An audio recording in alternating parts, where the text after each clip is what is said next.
A hora da AmCham Angola. A hora da AmCham Angola, o seu magazine de negócios.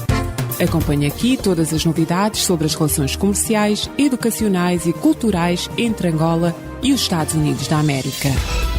A AmCham Angola está afiliada à Câmara de Comércio dos Estados Unidos da América, a maior organização de negócios do mundo, representando mais de 3 milhões de empresas em vários setores e países. A hora da AmCham Angola. Todas as quartas-feiras, das 10 às 11, nos 95.5 FM. Luanda, Antena Comercial. A República de Angola conquistou por mérito próprio um lugar de realce no concerto das nações. Devemos continuar a pugnar pela manutenção de relações de amizade e cooperação com todos os povos do mundo. Angola dará primazia a importantes parceiros, tais como os Estados Unidos da América.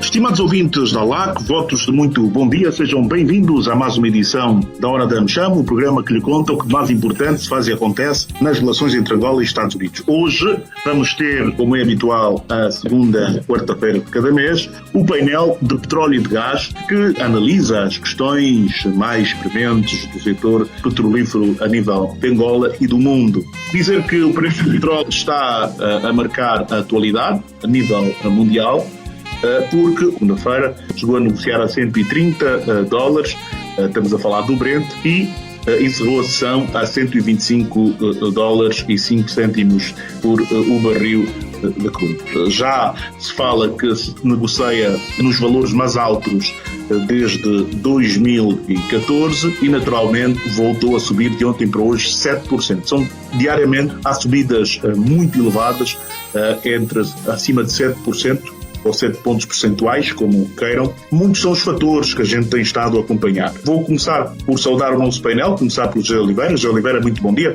Bem-vindo aqui ao nosso painel. Bom dia, Joel. Bom dia, colegas de painel. Extensivo ao Flávio, que está lá longe, e ao Pedro, que também está. E bom dia, ouvintes do programa da AmCham. Também connosco está o engenheiro Frederico Martins Correia. Frederico, muito bom dia, bem-vindo. Muito bom dia, Joel, muito bom dia, caros colegas de painel. Espero que tenham todos a ter uma boa semana e permitam-me estes 10 segundos para desejar paz ao mundo e serenidade a todos que estão a sofrer com esta guerra na Ucrânia. Que haja alguma calma pelo mundo fora. Muito bem, Frederico. Também convidar o Dr. Ponce Gipep. Dr. Gipep, muito bom dia, bem-vindo. Bom dia, Joel. Bom dia, colegas do painel. Bom dia, AmCham Angola e os ouvintes da Rádio LAC. E, em especial, às mulheres do mundo todo. Sobretudo, aquelas que, nesta fase difícil das suas vidas, com a crise, tanto resultante da guerra na Ucrânia, desejo a todas, portanto, um março mulher feliz e de paz. Obrigado, Dr. Gipep, ele que é economista. Vamos saudar também o Dr. Flávio Inocêncio. Flávio Inocêncio, muito bom dia e bem-vindo. Muito bom dia, obrigado pelo convite. Gostaria de saudar os nossos ouvintes e os restantes membros do painel. E mais uma vez, obrigado por ter organizado esta sessão num período muito conturbado. Muito bem, uma saudação também ao engenheiro Pedro Godinho. Engenheiro Pedro Godinho, muito bom dia. Bem-vindo uma vez mais ao painel de petróleo e gás da Hora da AmCham Angola. Bom dia, Joel. Bom dia, colegas do painel. Um bom dia muito especial para os ouvintes da Rádio LAC e um abraço forte para os membros da AmCham Angola. Vamos começar pelo tópico de José Oliveira. José Oliveira, o preço do barril de Brent hoje já chegou aos 130, baixou para 125 e vai valorizando 7% ao dia. Nesta segunda-feira não fugiu a regra. Que fatores influenciam a subida do preço do petróleo e até onde é que pode chegar? Esta questão dos preços, acho que para se perceber um pouco melhor, eu vou fazer um recapitular de onde é que isto vem e como é que isto tem evoluído nos últimos tempos. Vamos começar. Em novembro, dezembro, os preços baixaram. A maioria dos analistas pensava que os preços iam continuar baixos porque se admitia que ia haver excesso de oferta no mercado. O que é que aconteceu? Os preços em janeiro começaram a subir E começaram a subir porquê? Há vários motivos, mas o principal foi que as refinarias que tinham comprado pouco em dezembro, para os seus estoques comerciais de curto prazo, para 3, 4, 5 semanas de refinação, estavam baixos e aparecem força no mercado, aproveitando que os preços vinham baixos de dezembro, só que os preços começam logo a subir. Depois, a nível estatístico, observa-se na segunda semana de janeiro que a OPEP continua a produzir abaixo dos níveis autorizados e acordados. Fim de janeiro, a OPEP produziu a OPEP e os associados, que incluía a Rússia, produziram menos 900 mil barris do que aquilo que estava previsto. Se já se sabia, e em dezembro confirmaram-se novos números, os estoques comerciais dos países ocidentais industrializados, os países desenvolvidos, nomeadamente os Estados Unidos e da Europa, também o Japão, estão muito baixos. Aliás, o ano passado os estoques diminuíram bastante e estão muito abaixo do nível mínimo dos últimos 5 anos. Depois apareceu em fevereiro situações complicadas na Líbia, que ainda não estão resolvidas, que baixaram um pouco a produção. Estes são os fatores que fizeram os preços subirem em janeiro e que nos primeiros dias de fevereiro se mantiveram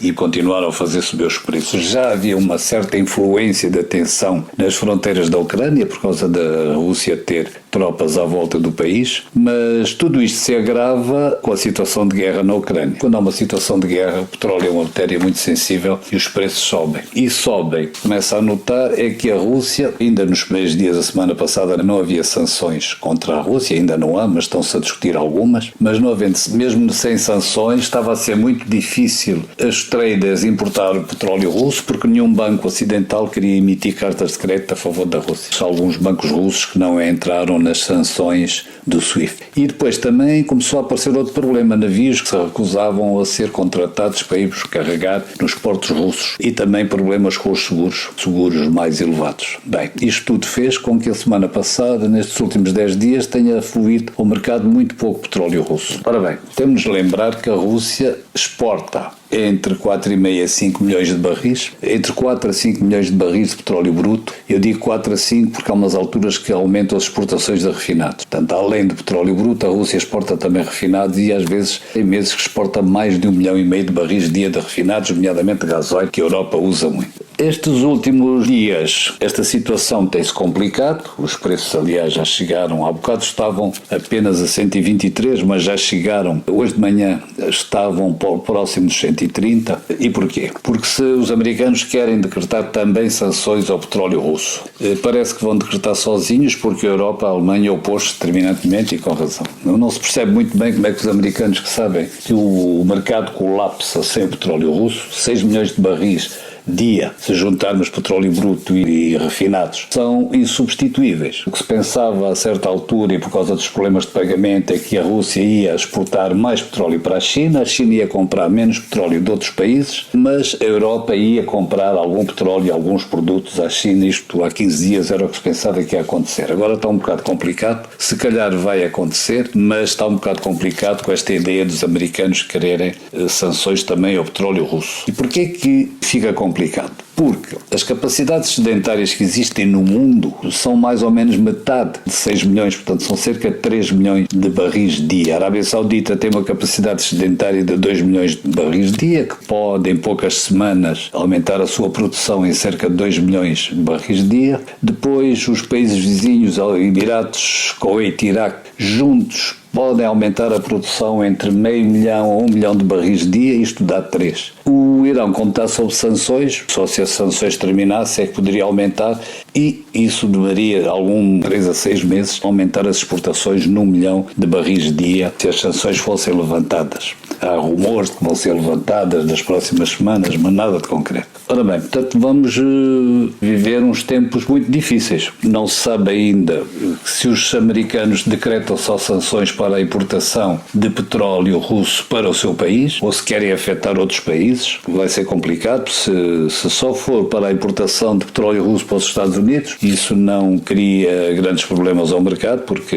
há outros consumidores. Os Estados Unidos não consomem muito petróleo russo. Há alturas que nem consomem, não chega a 500 mil barris dia. E pode ir buscar mais petróleo ao Canadá. Embora o México tenha reduzido as exportações para os Estados Unidos, reduziu porque está a colocar cerca de 300 mil barris numa refinaria que comprou há algumas semanas, uma grande refinaria do Texas que processa 300 mil barris dia, que agora é propriedade do México. E o México, portanto, vai colocar lá produto e vender, colocar lá petróleo bruto e vender produtos nos Estados Unidos. Ora bem, como é que os preços vão andar? Com a situação de guerra, uma incógnita, como eu dizia há bocado. E portanto, vamos observando no dia a dia o que é que pode acontecer. Os países da Europa têm os estoques baixos, vão continuar, não vão ter, para já neste momento, não têm capacidade de aumentar os seus estoques, porque o que acontece é que o que se puder comprar e o que se puder importar da Rússia vai ser para ser utilizado. Há um fenómeno curioso que se passou agora no fim de fevereiro e nos últimos dias de fevereiro e nos primeiros dias de março. Os refinadores que compraram muito petróleo, nomeadamente da Ásia, que compraram muito petróleo em janeiro e em fevereiro, normalmente o refinador tem estoques para 30 a 45 dias. Estão a fugir a novas compras agora nestes últimos dias por causa do preço estar muito elevado. Isso é curioso.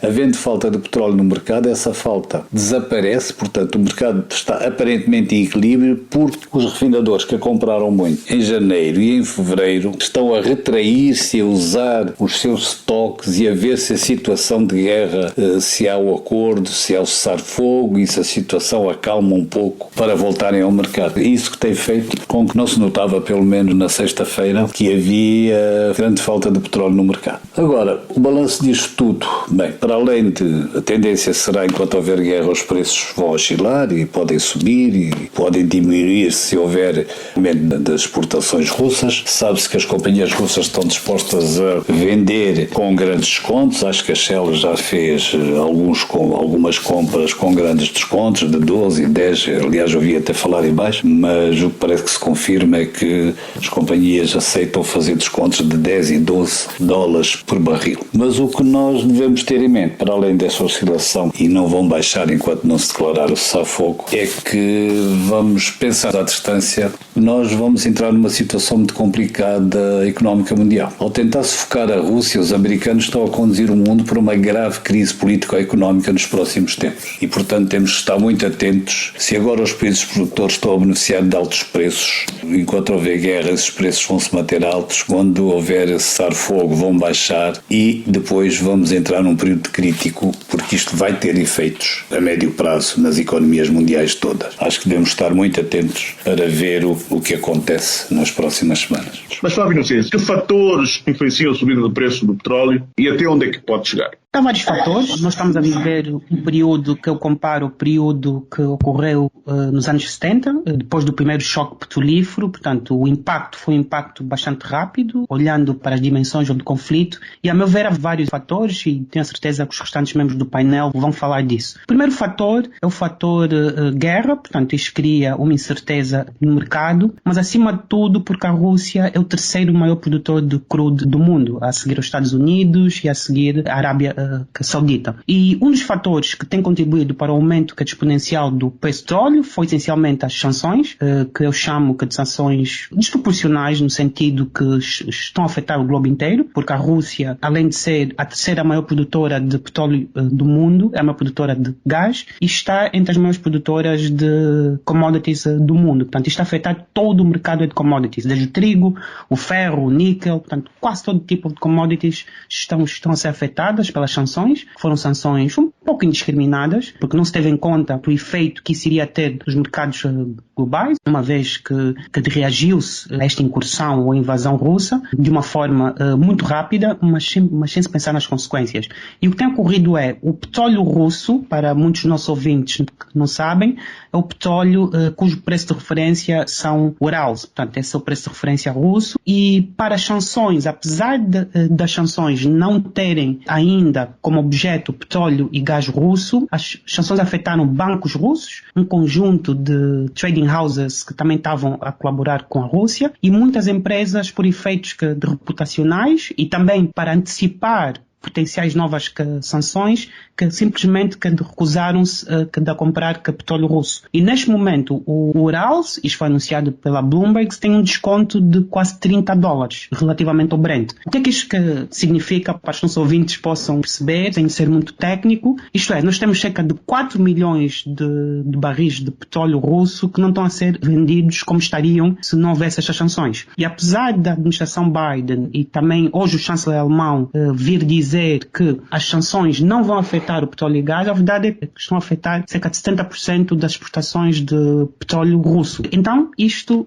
faz com que haja parte de pânico aí no mercado, porque de um dia para o outro temos menos 4 milhões de barris de petróleo no mercado. Quer dizer, simplesmente não há capacidade que do lado da OPEP ou qualquer outro país, como os Estados Unidos, que de repor este valor a curto prazo, portanto a médio prazo, dentro de 1 ano, 2 é possível, mas não a curto prazo. E depois, não sabemos do fim do conflito. Portanto, são esses fatores todos que têm contribuído, além dos fatores que nós mencionamos aqui nos programas anteriores, eu e mais os colegas de painel, relacionados com o choque da oferta, portanto o aumento da procura agregada, a inflação alta. Portanto, para mim isto tem todos os condimentos para ser uma crise muito pior que 1973. E eu estudei um bocadinho isso, de ser antes de eu ter nascido. A verdade é que isto pode ser muito pior. Para não esgotar o tema, eu daria a palavra aqui aos outros colegas de painel, porque realmente isto pode ser um armagedon financeiro.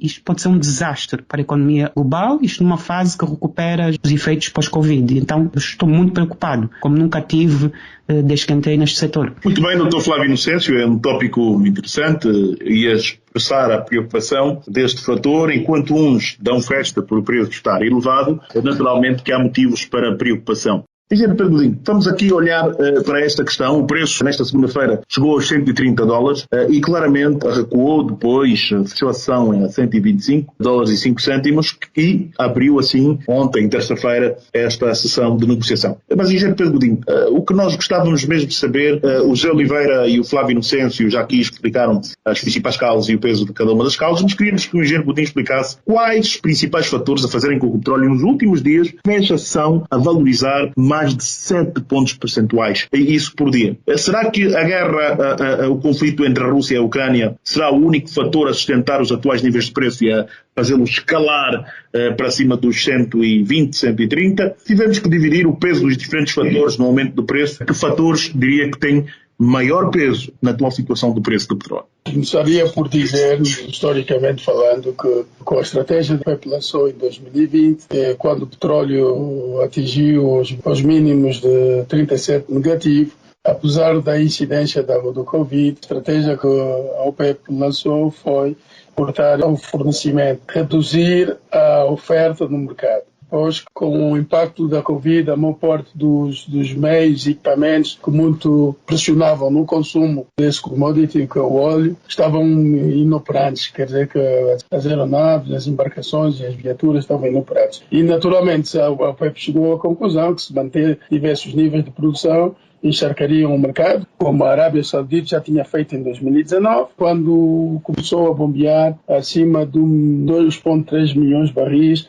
quando estava em brigas com a Rússia. Naturalmente, essa estratégia permitiu que, mesmo com a Covid no pico, o preço do petróleo tivesse exatamente uma inflexão e o preço foi subindo. De tal forma que quando se estava a quinta vaga na Europa, o petróleo continuava a subir. Naquela altura estava entre 55 centes a $70 e continuava a subir. Agora, o advento da tensão inicial entre a Rússia e a Ucrânia e agora a guerra foi só exatamente a cereja no topo do bolo, não é? Quer dizer que os fatores como a redução da oferta por ação da OPEP e também o desinvestimento no setor petrolífero, uma vez que já falava muito euforicamente na transição energética, levou que muitas instituições financeiras deixassem de financiar os projetos da produção do crudo. E associado a isso, uma decisão que pensamos ter sido precipitada por parte do presidente Biden, uma vez que ele é exatamente o aficionado nas energias limpas, que foi exatamente o congelamento das novas concessões de exploração de petróleo nos Estados Unidos. Isso levou também que a produção nos Estados Unidos declinasse ao nível dos 2 milhões de barris dia. Afetou o shale oil em função da decisão que os bancos e o presidente Biden, e em consequência disso a produção baixou aos níveis dos 2 milhões, tanto mais que em agosto do ano passado, quando o preço da gasolina começou a aumentar e tendo atingido a $5,1 o galão na Califórnia, numa altura que o povo americano estava habituado a o preço do galão $1,40, 50 e 80 cêntimos. Quer dizer, houve uma subida vertiginosa. O presidente Biden virou-se para a OPEP para pedir para que aumentasse a oferta, aumentasse a produção e a oferta no mercado, de forma que ia haver um equilíbrio entre a procura e a oferta. Naturalmente que a OPEP tomou a decisão de ignorar essa petição e, associado a isso, como vai se registrando um grande investimento a nível do setor do oil and gas, exatamente por causa do aquecimento global, e mais a crise da Rússia e a Ucrânia, naturalmente trouxe os níveis dos preços aqui. Portanto, numa conclusão, diria que é porque os efeitos do desinvestimento é a longo prazo, quer dizer, tudo que se fala em petróleo, curto prazo 3, 4, médio prazo 3, 5, médio prazo 5, 7, longo prazo 7, 10. Portanto, o desinvestimento aqui vai produzir um percentual de 10, atividade da OPEP 40, desinvestimento 10 e 50% a guerra entre a Rússia e a Ucrânia. Portanto, temos visto que a inflação global está galopante, e sobretudo nos Estados Unidos, em função de todas essas consequências. E agora, ao falar-se na possibilidade de criar-se um embargo ao petróleo russo, ainda pior, porque a Rússia está com um nível de produção de 11 milhões de barris. É mais ou menos um nível superior de 10% da produção mundial. Portanto, dentro dessa perspectiva, eu acho que vamos poder ver o petróleo a um nível superior. Agora, um parênteses que gostaria de abrir aqui, que é importante, uma vez que houve muita incidência sobre a OPEP, eu gostaria tão somente de dizer que agora é o momento certo para Angola suspender ou sair da OPEP. Porque o petróleo está em alta, uma grande tensão mundial. A Angola é um contribuinte residual na OPEP, com 1 milhão de barris. A Angola, neste momento de produção, 1 milhão e 100, representa 1% da produção mundial. Portanto, Angola aí não é um player fundamental nesse caso. E eu acho que é uma forma de Angola sair airosamente, sem criar atritos com a Arábia Saudita e a Rússia. A Rússia, neste momento, está preocupada com a pressão global. A Arábia Saudita está feliz porque os preços continuam galopando. Agora, era a oportunidade de Angola, sorrateiramente e de leve, solicitar a sua suspensão de participação na OPEP, mesmo com a tendência a retirar-se, porque a OPEP é uma organização de gigantes. Está a Arábia Saudita de um lado com 10 milhões de barris, está a Rússia com 11 milhões e, naturalmente, a participação da Rússia na OPEP+, quer dizer, e tendo em conta os conflitos, a invasão da Rússia à Ucrânia, acaba sendo sempre um elemento tóxico. Mais uma razão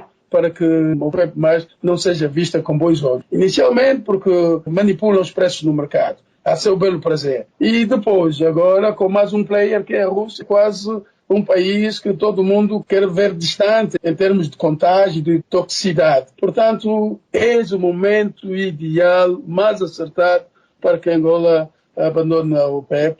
Nem mesmo que comece por uma suspensão, mas logo a seguir tem que sair. Nós advogamos isso e, aliás, como sempre dissemos, Angola nem devia sequer fazer parte, já que fez parte, já que eu saí de algumas celmas com o presidente Biden, porque uma vez que o presidente Biden em agosto via que uma das saídas para aliviar a economia mundial e a inflação mundial, os níveis de inflação, seria a OPEP aumentar a oferta no mercado, e por tudo isso eu acho que é chegada a hora certa para Angola sair. Angola, se solicitar a saída ou a sua suspensão, ninguém se vai aperceber desse facto, porque a produção de Angola é tão residual em relação à produção mundial que Angola não dará grandes contribuições, porque a produção está em declínio, entre 1.1 e 1.2, a produção de Angola está abaixo da cota definida pela OPEP. O somatório desses fatores, eu acho que Angola deveria aproveitar esse momento. Frederico Martins Correia, ele naturalmente é engenheiro e também é partner Energy Resources and Industrial da Deloitte. Frederico, olhando para esta questão, a guerra Rússia e Ucrânia será um fator-chave a sustentar os atuais níveis de preço, ou seja, os aumentos acima de 7%. Se tivéssemos que dividir o peso dos diferentes fatores no aumento do preço, qual pesaria mais e qual seria o peso de cada um dos fatores em termos percentuais? Bom, em termos percentuais eu não sei se consigo lhe dizer com precisão qual é que seria a percentagem de cada um dos fatores que está a influenciar a escalada do preço, mas eventualmente podemos refrasear aqui aos nossos ouvintes quais é que são esses fatores que influenciaram a escalada de preço. Nós não podemos esquecer que tivemos contexto pandémico. Esse contexto pandémico fez com que durante muito tempo parte da produção industrial tivesse algo parada e, portanto, meados do ano passado, quando as economias começaram a abrir com mais força, naturalmente que as empresas industriais passaram a tentar recuperar aquilo que era o atraso de produção face a encomendas que tinham ficado pendentes no tempo de pandemia ou face a novas encomendas que se estavam a sentir, visto que a economia pós-pandemia reagiu até de uma forma bastante positiva. Naturalmente que isso fez com que houvesse grande consumo de derivados de petróleo, nomeadamente nós falamos muito da escalada do crude, mas se virem e eventualmente aqui os colegas de painel naturalmente que sabem, mas eventualmente as pessoas que nos acompanham possam não estar tão atentas, a maior escalada registrou-se inclusive foi no gás. Exatamente porque muitas das empresas industriais pelo mundo fora estão pendentes de gás para acelerar os seus processos de fabricação. Por exemplo, se nós estivermos a trabalhar numa empresa de siderurgia ou de cimenteira, uma das alternativas para acelerar o processo é realmente fazer uma ajuda elétrica ou ajuda de gás aos fornos e, portanto, toda a necessidade de energia por via da manufatura e da reposição industrial fez com que houvesse uma escalada de procura de produto e, portanto, essa procura de produto, numa tendência normal, lei da oferta e da procura, faz naturalmente subir o preço. Portanto, este foi o primeiro pendor e se tivéssemos que arriscar aqui em percentagens, eu gostaria de pôr que se calhar este pendor de necessidade factual de reposição de estoques e acelerar a parte industrial tenha contribuído entre 40% a 50% daquilo que foi o incremento do preço. Depois tivemos também num impacto que há de andar entre 5% a 10%. Durante algum tempo, as pessoas, quando voltaram a fazer as suas vidas normais, tinham alguma relutância em utilizar os transportes públicos. Não podemos esquecer que nós tínhamos estado num contexto em que nos diziam uma distância de segurança, biossegurança de 2 metros dos nossos iguais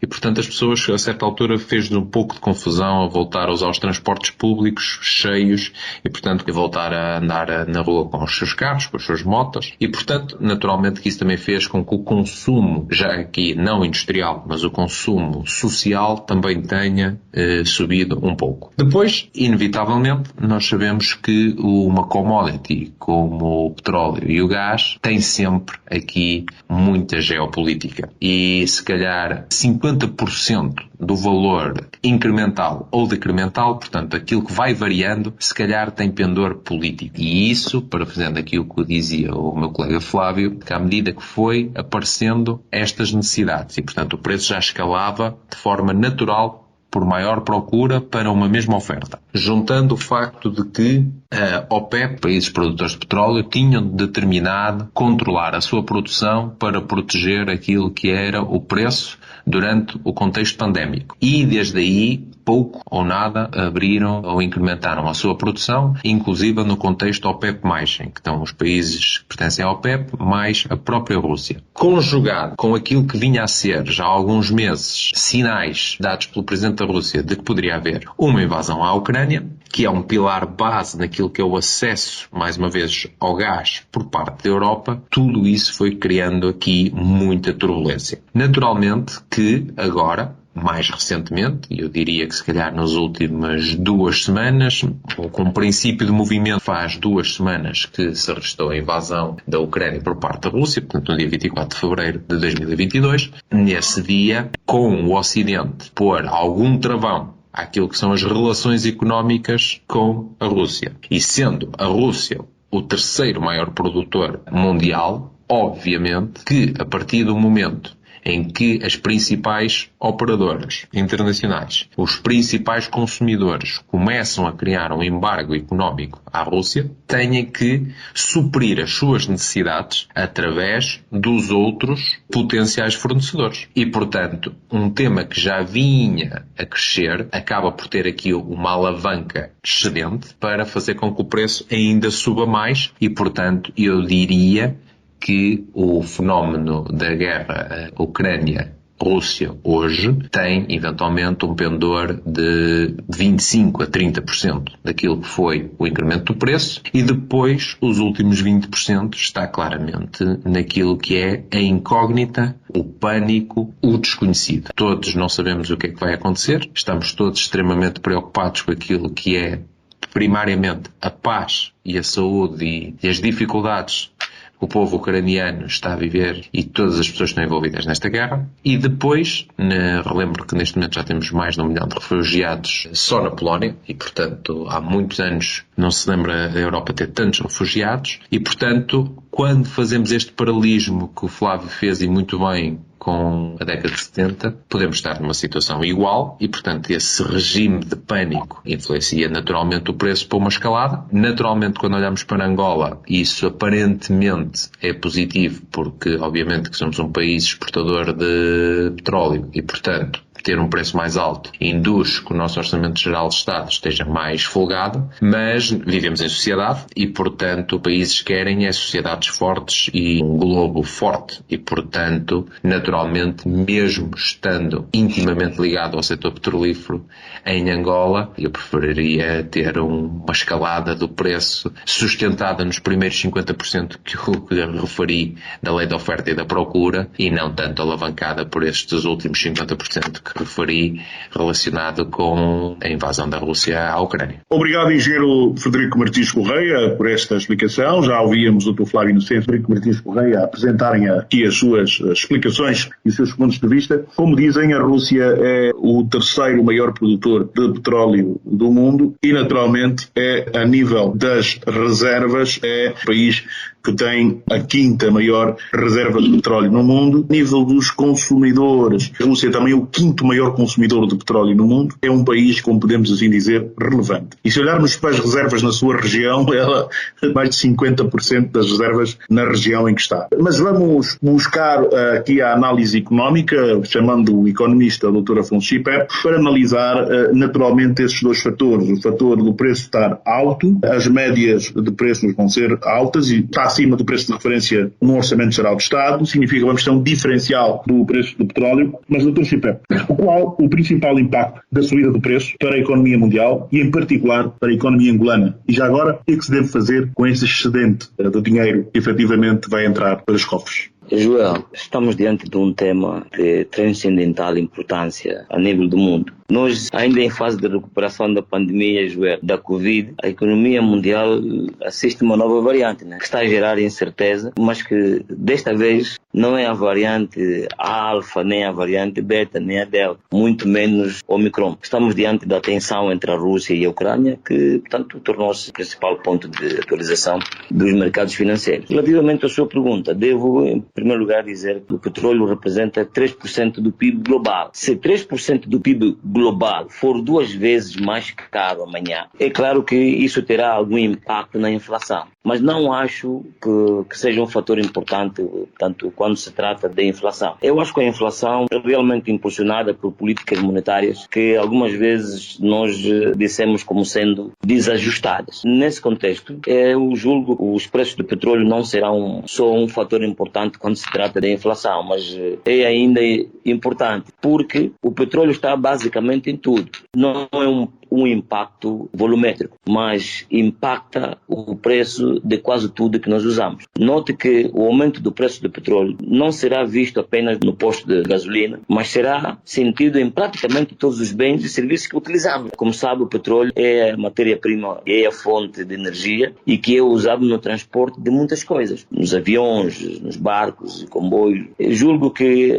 a expectativa que nós poderemos observar seria que o preço do petróleo flutuasse no longo prazo. É muito difícil prever, Joel, o nível de preço ou mesmo a direção da mudança. De qualquer forma, eu acho que os preços do petróleo podem ficar entre $100 ou mais. Estamos no pico de 130. Estou em crer que poderemos assistir o preço a uma média de 150 a $200. Mas não acredito que seja por muito tempo. E certamente que também não para sempre. Porque no médio prazo, a oferta deve acompanhar o crescimento da demanda, enquanto que se espera que as tensões geopolíticas diminuam. No longo prazo, imagino que a procura vai se estabilizar e talvez começar a diminuir em um certo ponto. E então é difícil ver preços mais altos do petróleo a longo prazo. Mas a principal incerteza é que quando isso acontecerá, Joel. Há especialistas que divergem fortemente. Alguns dizem que esse pico é apenas alguns anos, e de agora, né, que assistimos. Outros dizem algumas décadas.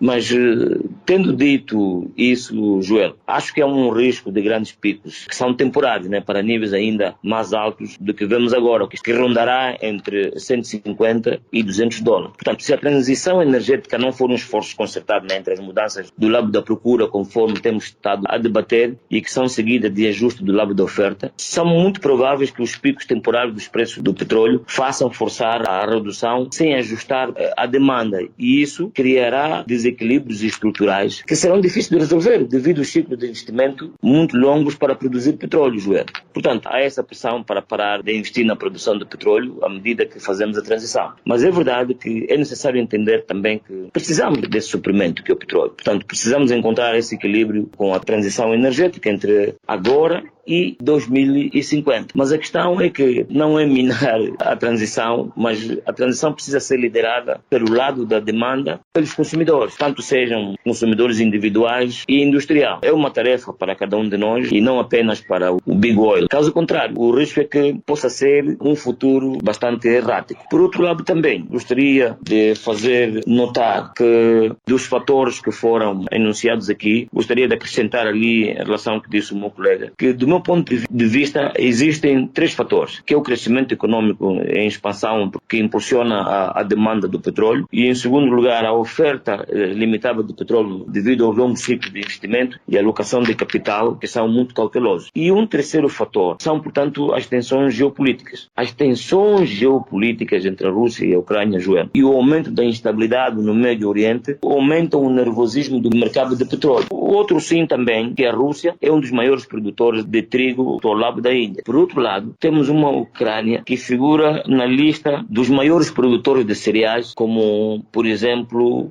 o milho. Um abalo nas cadeias de produção e de financiamento nesses países repercute diretamente na oferta dessas commodities em todo o mundo. E um dos efeitos é o aumento do preço do petróleo, como nós assistimos neste momento. Para dizer que o ouro negro, que é a principal fonte de receita da economia angolana, está a ser negociado, como disse anteriormente, na casa dos 130 dólares o barril. O aumento é uma notícia boa para Angola, enquanto exportador de petróleo, proporciona maior receita para suprir a necessidade de financiamento do Orçamento Geral do Estado, mas não é uma boa notícia para países importadores de petróleo, como é o caso da China, que é o maior importador de petróleo do mundo e, por conseguinte, é o maior exportador de bens do mundo e abastece mais de 70% do continente africano. Portanto, julgo que estamos diante de algum superávit nas nossas receitas. Espero que essa crise não se alongue para bastante tempo. De contrário, nós teremos que tirar o maior proveito possível, não só para suprir pagamentos da dívida pública, mas como também para investir nas infraestruturas rodoviárias, na educação,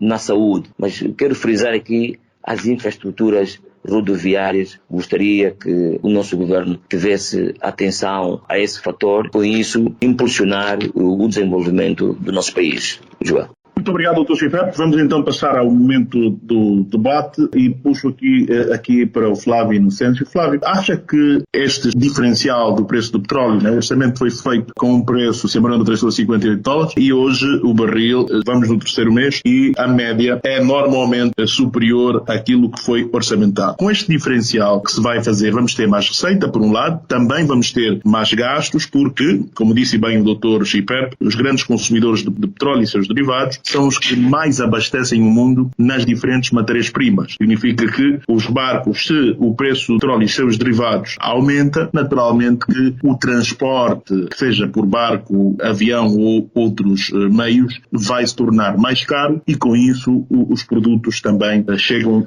mais caros ao consumidor. O que é que Angola deverá, na vossa opinião, fazer com esse excedente do preço do petróleo? Sabemos que o país está também com um nível de dívida bastante elevado, acima dos 100% e que precisa de reduzi-lo. Que caminho a seguir? Pagar dívidas, investir em infraestruturas e educação, ou fazer como faz a Noruega, pegar uma parte e investir e depois apenas uma parte dos lucros ser utilizada para assegurar que as gerações futuras tenham acesso efetivo àquilo que podemos chamar riqueza que hoje é gerada e que possa vir a beneficiar as gerações futuras. Flávio Inocêncio, o que dizer sobre isso? A pergunta é uma pergunta complexa. Eu tenho uma opinião bastante clara quanto a isso. Eu acho que devemos aproveitar este excedente orçamental, sim, parte para pagar dívida, em virtude dos compromissos que assumidos, e a Ministra das Finanças veio referir isso recentemente, mas também deveríamos alocar parte deste excedente para o setor social, porque, como sabemos, vivemos uma crise que também social, e não é acaso que temos as iniciativas como a reserva alimentar. Eu acho que parte disso que deveria ir para o setor social, para aliviar o problema que nós temos, que vem do passado, e temos que pensar sempre em algo que eu costumo dizer, que é o custo de oportunidade de capital. Eu posso ser jurista, mas eu penso muito como economista,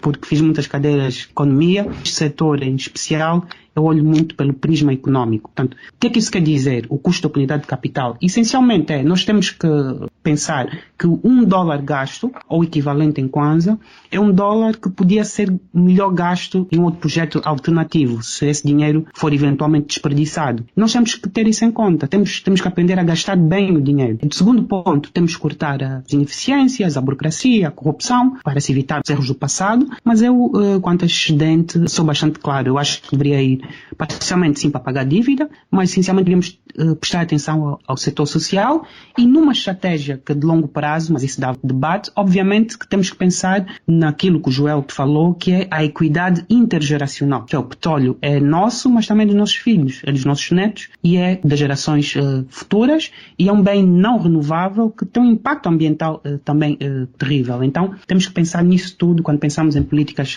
petrolíferas e na estratégia daquilo que deve ser a alocação. E depois, o outro aspecto muito importante é saber se os preços de petróleo vão se manter muito altos nos próximos 2 ou 3 anos. Portanto, em princípio, creio que sim, porque estávamos a entrar num novo super ciclo de commodities. Isto não é só o petróleo, isto é todas as commodities estavam em alta. Aliás, há vários índices, um dos índices que eu sigo é o da Bloomberg, e com estas sanções indiscriminadas, não se pensou no efeito global que cancelar a Rússia deste embargo econômico, uma guerra econômica, somente uma guerra econômica que foi lançada contra a Rússia, iria ter nos preços mundiais. Então, obviamente que vamos ter que fazer uma análise do que é que nós importamos, porque Angola importa quase tudo, em especial alimentos, e os alimentos vão disparar exponencialmente nos próximos meses, a não ser que haja uma resolução rápida deste conflito e haja uma retirada das sanções à Rússia, pelas razões que o Dr. Afonso apontou. A Rússia é dos maiores exportadores de commodities do mundo, trigo, ferro, níquel, mesmo ouro, commodities importantes para o funcionamento da economia moderna. A minha opinião este ano devíamos de aproveitar parte deste valor, sim, para pagar dívida, mas essencialmente para a alocação para o setor social e pensar em investimentos estratégicos. E aqui, se calhar, isso seria outro debate que nós deveríamos ter, saber quem é que deve fazer esses investimentos estratégicos e onde é que estes investimentos estratégicos devem ser feitos. Por exemplo, deve ser o Estado a investir em fazendas agrícolas? Ou deve ser o setor privado? Ou se calhar o Estado deve se concentrar apenas em infraestruturas, educação, saúde, água e luz? Este também é outro debate que temos que ter, porque temos um problema grave em Angola, que é a segurança alimentar. Nós não temos uma segurança alimentar forte, porque importamos quase tudo. E isto é um dos aspectos que nos deve despertar, se neste novo super ciclo de commodities, para acelerar a diversificação, principalmente no setor agrícola. Nós devíamos estar como, se calhar, a África do Sul já, pelo menos em termos de estratégia, numa perspectiva de longo prazo, ter capacidade de produzir alimentos e mais tarde ter capacidade para exportar esses alimentos, sempre numa perspectiva de trading. Portanto, estes seriam dos meus comentários para não complicar a questão. Muito obrigado, Flávio Inocêncio. Vamos passar para o engenheiro Frederico Martins Correia. Frederico, sobre este tema, vamos ter excedente, está claro, mas o que fazer? Joel, eu não irei sequer alongar muito mais a explicação face aos meus colegas. Acho que a explicação deles está bastante direcionada. Felizmente ou infelizmente temos uma opinião relativamente comum. Eu trataria de enfocar para, eventualmente, a dívida que está negociada com juro mais alto, eventualmente ser liquidada. e tentar fazer aqui alguma gestão da dívida, não é? Portanto, tentar ficar com aquela que está com um juro mais baixo e, portanto, que tem menos esforço para os anos futuros e para as gerações vindouras de Angola fazer esse primeiro movimento. Depois, o segundo movimento, apostaria claramente em alguma garantia de conforto às pessoas, e, portanto, aqui o Estado Social, e depois, numa segunda parte, reforçar aquilo que já vimos a fazer naquilo que é a saúde e o ensino, e, parafraseando aqui o colega Afonso Chipep, trabalhar um bocadinho as infraestruturas. Porque nós nunca podemos esquecer, falamos muitas vezes da questão da diversificação económica, e a hora da AmCham, noutros dias que não a segunda quarta-feira de cada mês, passa por outros setores que não o setor petrolífero. A diversificação económica pressupõe que nós temos cadeias de valor que permitem a distribuição de produtos, nomeadamente produzir hortícolas no Planalto Central e que depois vêm para Luanda, temas onde há mais consumo, né? Portanto temos mais população, poder haver um intercâmbio entre pessoas e bens mais sólido. A diversificação que passa por manufatura agrícola, turismo, precisa de infraestrutura. Negociar a dívida que tem mais impacto naquilo que é o pagamento anual, portanto que tem juros mais altos. Criar algumas condições de conforto social numa altura que tivemos uma escalada de preço e, portanto, temos muitas pessoas que precisam de ajuda. Capitular quais é que são os hospitais e condições de saúde prioritárias que podemos agir de forma mais rápida e de forma de mais longo prazo. Então, trabalhar as infraestruturas e o setor do ensino, porque se nós tivermos diversificação económica, vamos precisar de quadros qualificados e, portanto, o ensino é fundamental para garantir o futuro dos setores e, acima de tudo, das pessoas. E ter um país forte passa por ter uma educação forte. Muito bem, obrigado, engenheiro Frederico Martins Correia. Engenheiro Godinho, foi muito discutido entre os seus colegas que vamos ter superávit com preço alto, ao que chegou mesmo a negociar na segunda-feira $130 por um período breve, depois baixou para 125 e abriu a $125 ontem. Mas gostávamos de saber, engenheiro Pedro Godinho, o orçamento foi feito com o preço do barril se a matriz a $58 e desde o início do ano estamos muito acima desse valor. O que fazer com o excedente do dinheiro do petróleo? Será que deve-se usar para pagar dívida? Deve-se usar para investir mais na economia, agricultura e outros setores? Ou será que deve-se reservar uma parte, como fazem os noruegueses, para investir em vários aspectos da economia mundial, em empresas em bolsa, etc., etc., e usar só o lucro disso para financiar o orçamento? Na Noruega, só 3% dos lucros do seu fundo é que se usa para financiar o Orçamento Geral do Estado. Será que Angola também devia começar a pensar já nas gerações futuras? Ou para já temos muitos problemas, convém resolvê-los agora, senão vai ser prejudicial para as gerações futuras? Joel, não nos esqueçamos nunca da expressão volátil. A volatilidade do preço do petróleo chega a um ponto que a uma dada altura ninguém consegue prever. Portanto, hoje está em alta, poderá estar amanhã em 150 e logo a seguir, depois da manhã, vir cá para os 30. É certo que os fatores hoje concorrem com isso, dão-nos indicações que isso não virá a acontecer. Mas se houver um anúncio de tréguas ou a resolução da questão da guerra entre a Rússia e a Ucrânia, o preço vai começar a declinar. Eu acho que Angola tem muitas necessidades e acredito que deve haver uma gestão equilibrada do superávit. Devíamos apostar exatamente uma injeção maciça na economia, de forma a Angola poder, com esses recursos, garantir a diversificação acelerada da sua economia. Isto é, apostando na agricultura, sobretudo a agricultura, para podermos garantir a autossuficiência alimentar a médio prazo, porque ela vai pagar com a importação da inflação externa, porque ao importar todos os produtos e estando o preço da energia a níveis preocupantes e de tal forma difícil para os fornecedores, aqueles países que fornecem exatamente os produtos acabados a Angola, esses produtos vão aumentar de preço e se calhar a Angola terá que pagar 3 ou 4 vezes mais o preço que habitualmente pagava antes desse fenómeno. Portanto, é possível até que, sendo Angola um país que vive maioritariamente da importação, parte desse superávit será corroído exatamente com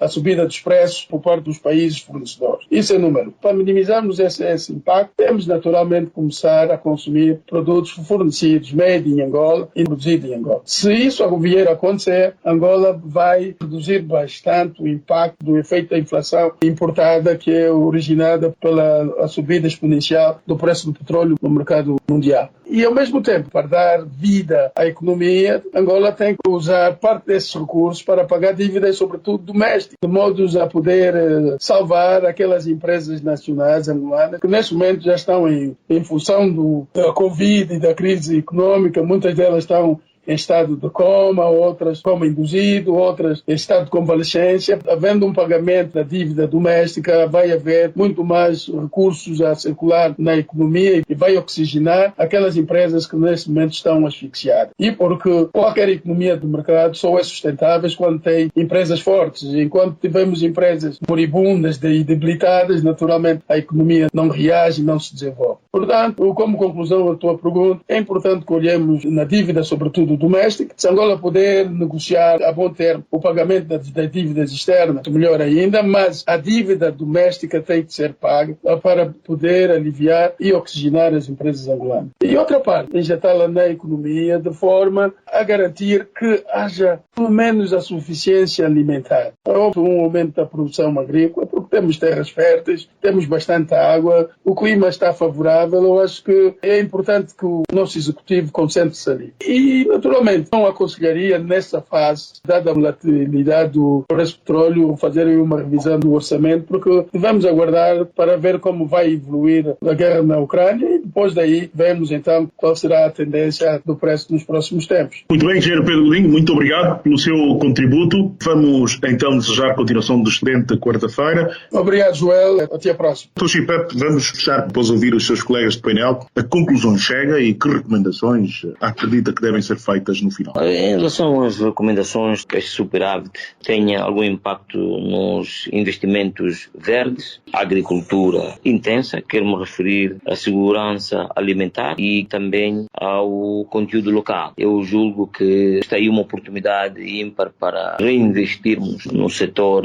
petrolífero através destas receitas que nós vamos tendo, mas faço aqui um fim-capé que é importante se nós quisermos de facto diversificar a nossa economia e exportar a partir do campo para as grandes cidades. Nós temos que ter infraestruturas rodoviárias em condições. Temos que ter atenção que o petróleo continua sendo como um dos fatores de extrema importância e porque a sua volatilidade cria-nos a simbiose de que é uma bênção, mas também pode transformar-se numa desgraça. Por isso, devemos tirar o maior proveito possível deste recurso que a natureza oferece-nos e a oportunidade de termos nascido numa terra abençoada com esta commodity. Obrigado, Dr. Afonso Chipep. Dr. Flávio Inocêncio, por favor, as recomendações e conclusões. Creio que muito já foi dito e mais uma vez agradeço os colegas do painel. Apenas dizer o seguinte, eu acho que isto vai ser uma das últimas grandes oportunidades que vamos ter nos próximos anos para fazer coisas interessantes, principalmente no setor petrolífero, mas também em outros setores, e temos que aproveitar esta oportunidade. Eu creio que existe em Angola todas as condições para sermos um país que dê certo em todos os sentidos e temos que aproveitar. E temos uma população bastante jovem, isso pode ser um fator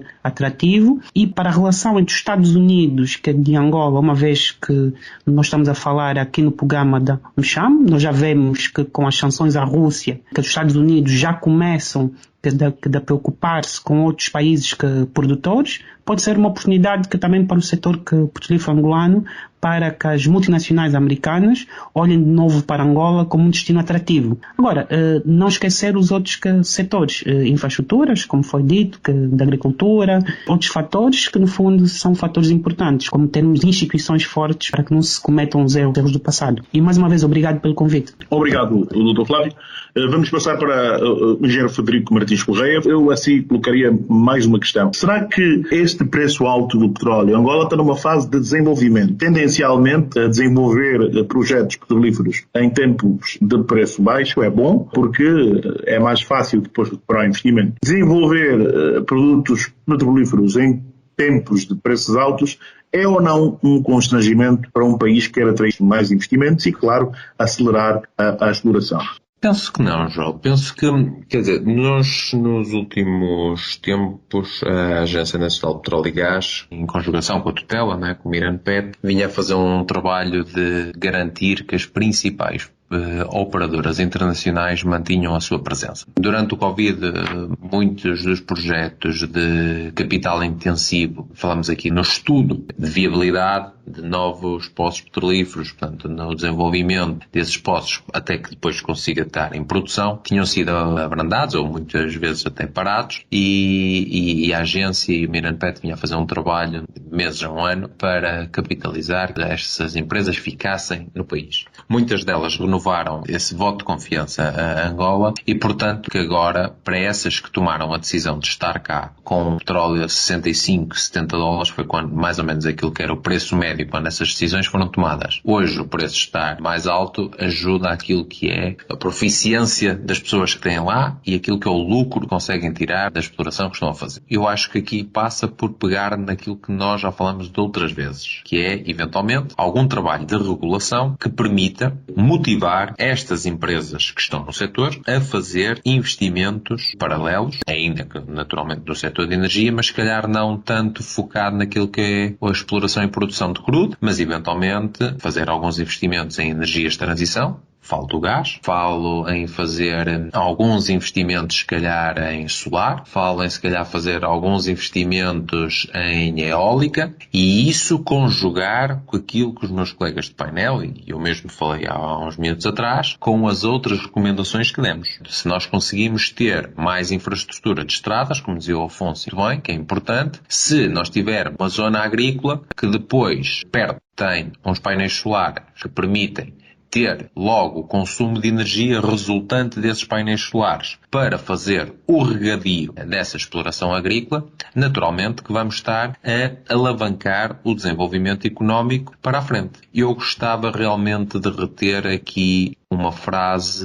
do Flávio, é que eventualmente, e nenhum de nós estava à espera disto, se olharmos para os nossos programas nos últimos 12 meses, se calhar nenhum de nós esperava estarmos a conversar hoje aqui com este valor médio do crudo. É uma oportunidade para o país Angola e para outros países exploradores de petróleo em tentar tirar partido deste superávit que não estava planeado para fazer investimentos estruturais e darem condições às suas pessoas. Portanto, este é um momento muito confuso para todos nós, porque, por um lado, temos a dor de sentir que semelhantes nossos estão a sofrer com a guerra, mas temos a responsabilidade, ou temos que ter a responsabilidade, de o facto desta guerra e todas as circunstâncias económicas globais terem posto o preço do petróleo, que é a grande matéria-prima exportada pelo país Angola para o exterior e que tanto contribui para o Orçamento Geral do Estado, seja uma oportunidade